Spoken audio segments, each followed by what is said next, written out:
हमारे साथ कांग्रेस पार्टी के वरिष्ठ नेता संदीप दीक्षित है। आइए उनसे प्रतिक्रिया ले लेते हैं। आतिशी को बनाया गया दिल्ली की नई मुख्यमंत्री, एक महिला मुख्यमंत्री शीला दीक्षित एक लंबे समय तक मुख्यमंत्री रही।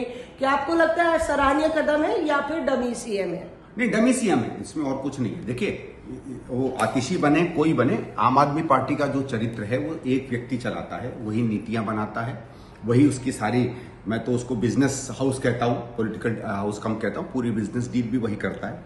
इसलिए ये बने कोई बने इसका कोई अर्थ नहीं होता है। देखिए, ये पार्टी की शुरुआत एक झूठ के बहुत बड़े एक मंच पर बनी, और जब से ये बनी है, एक तरफ विकास को नेस्तनाबूद किया है, दूसरी तरफ मुफ्तखोरी से लोगों को अपने साथ रखा है, और तीसरी लूट मचाई है दिल्ली में। कोई और मुझे लगता नहीं सरकार होगी जिसके ऊपर इतने के स्वयं मुख्यमंत्री और उसके अधिकारियों पे चल रहे होंगे। ये भले कुछ भी कह लें कि हम निर्दोष हैं, कट्टर ईमानदार है, तो मेरा केवल ये कहना है कि इसलिए आतिशी बने कोई बने इसका कोई अर्थ नहीं होता है, ठीक है। और सामान्य जब कोई सत्ता परिवर्तन होता है, नया व्यक्ति आता है, तो आदमी उत्साह के साथ उसकी तरफ देखता है। यहां ये हो नहीं सकता है, क्योंकि बात वही रहेगी जो पहले चल रही है। आतिशी को लेकर स्वाति मालीवाल ने ट्वीट किया है कि अफजल गुरु की पैरवी जो है उनके माता पिता ने की, और दिल्ली की सुरक्षा को लेकर, दिल्ली की रक्षा को लेकर उन्होंने चिंता जताई है। हालांकि ये भी कहा है कि वो डमी सीएम है। क्यों आपको लगता है कि क्रेडेंशियल्स चेक करने चाहिए थे अरविंद केजरीवाल को, जो उनकी क्रेडेंशियल्स है वो भी डाउटफुल? देखिए, अगर इनकी माता ने या पिता ने इस तरीके की कोई काम किया है और उसमें ये अगर नहीं जुड़ी रही हैं, तो फिर इनके ऊपर मेरे ख्याल से कोई परछाई नहीं आनी चाहिए। लेकिन ये अगर उसमें किसी भी तरीके से क्या सहानुभूति रखती थी उस पूरे उसमें, या इन्होंने कभी कहीं ना कहीं अपने माता पिता को कम से कम पब्लिकली क्रिटिसाइज किया हो कि जो वो कहती थी वो गलत थी, क्योंकि देखिए ये कोई सामान्य बात नहीं थी। वो वामपंथी विचारधारा के दोनों थे। मैंने उनको जब स्टूडेंट जीवन में था तो उनके बारे में हम लोग बहुत सुनते थे, इनके माता पिता के बारे में। तो एक एकेडमिक रूप से होकर वो कुछ कहें अलग बात है, एक विचारधारा के बारे में कुछ कहें अलग बात है, लेकिन एक आतंकी के पक्ष में अगर आप जाकर खड़े होते हैं, तो फिर अगर आपकी बेटी राजनीति में आती है, तो फिर उसको अपना उस पर स्पष्ट करना चाहिए कि क्या मेरे माँ बाप गलत थे या नहीं थे, और उस समय आपका क्या बयान था। इस बात की कम से कम जानकारी जरूर होनी चाहिए हम लोगों को। दूसरा मुद्दा जो है कि 4:30 बजे अरविंद केजरीवाल जो है इस्तीफा अपना सौंपने जा रहे हैं, और ये कहा जा रहा है कि नैतिकता के आधार पे अरविंद केजरीवाल जनता का सीएम बनना चाहते हैं, इसीलिए ये सिर्फ जो अरेंजमेंट है ये अगले चुनाव तक है। देखिए, नैतिकता क्या ये आम आदमी पार्टी का फेस सेवर है या एक सर्वाइवल टैक्टिक है? नहीं, तो नैतिकता इसमें कहां से बनती है? नैतिकता तो तब बनती है कि जब पहली बार आप अरेस्ट हुए थे तब इस्तीफा देते।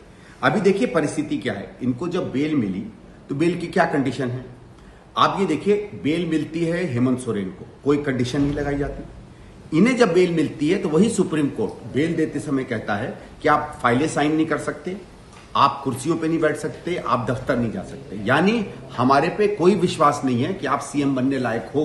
यही इसका मतलब है ना। सरकारी पार्लेंस में होता है कि आपको सस्पेंड कर दिया, तो सस्पेंडेड अधिकारी थे ये। तो क्योंकि ये सस्पेंडेड, एक तरीके से सस्पेंडेड सीएम थे, तो उनके पास कोई और चारा नहीं था स्वयं इस्तीफा देने का। इसलिए ये कि मैंने कोई नैतिकता में दिया, ये तो पूरा ढोंग है। आपने एक और एक्सट्रीम, मतलब मुझे याद है कि जब अरविंद केजरीवाल रिहा हुए थे तब आप भी गए थे उनके समर्थन में, वहां पे मौजूद थे। अरेस्ट हुए थे तो उनके समर्थन में गए थे। आज आप बिल्कुल 360 डिग्री यू टर्न लेके बात कर रहे हैं। क्या इसलिए क्योंकि चुनाव आने वाले हैं और आम आदमी पार्टी और कांग्रेस पार्टी अपनी अपनी राह है, इसलिए आपको लगता है कि आलोचना ज्यादा पॉलिटिकली करेक्ट होगी? देखिए, सीधी बात है, हम किस लिए गए थे? संदीप दीक्षित का यू टर्न क्यों हुआ? इसमें कोई यू टर्न नहीं है। हम तब भी नहीं कह रहे थे कि ये भ्रष्ट नहीं है, हम आज भी नहीं कह रहे कि ये भ्रष्ट है। हम कह रहे हैं कि हमें संदेह है कि ये भ्रष्ट हैं। हमारी चिट्ठी पर, कांग्रेस की चिट्ठी पर इन पर केस चल रहा है, और कोर्ट तय करेगा कि सही है कि गलत है। और कोर्ट क्यों थे वहां? क्योंकि हम अरेस्ट के खिलाफ है, किसी भी व्यक्ति के। हमने तो हमेशा से कहा है भाई, आपको याद होगा जब चिदम्बरम साहब को इन्होंने अरेस्ट किया था और लोगों को कहा था, हमने हमेशा कहा था कि बेल मिलनी चाहिए, और इस तरीके से लोगों को अरेस्ट नहीं करना चाहिए। और तौर तरीके ये सही नहीं है कि रात को 1 बजे 2 बजे आप किसी को अरेस्ट करें। देखिए, अधिकार किसी के भी हो, कानून के अंदर जो संरक्षण मिलता है वो सबको मिलना चाहिए।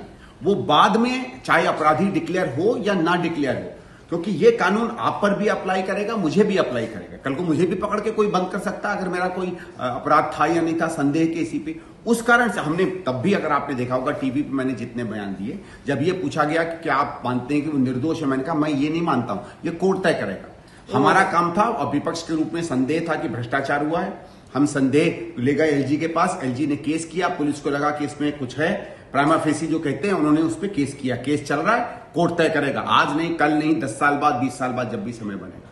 लेकिन आज परिस्थिति इनके बेल की नहीं, हम आज भी नहीं कह रहे कि इनको जो बेल मिला वो गलत है, हम आज भी कह रहे हैं कि वो सही बात है, लेकिन इस्तीफे का जो ये ढोंग और नौटंकी कर रहे हैं वो बिल्कुल अलग है। हमने इनकी नौटंकी का सपोर्ट नहीं किया है।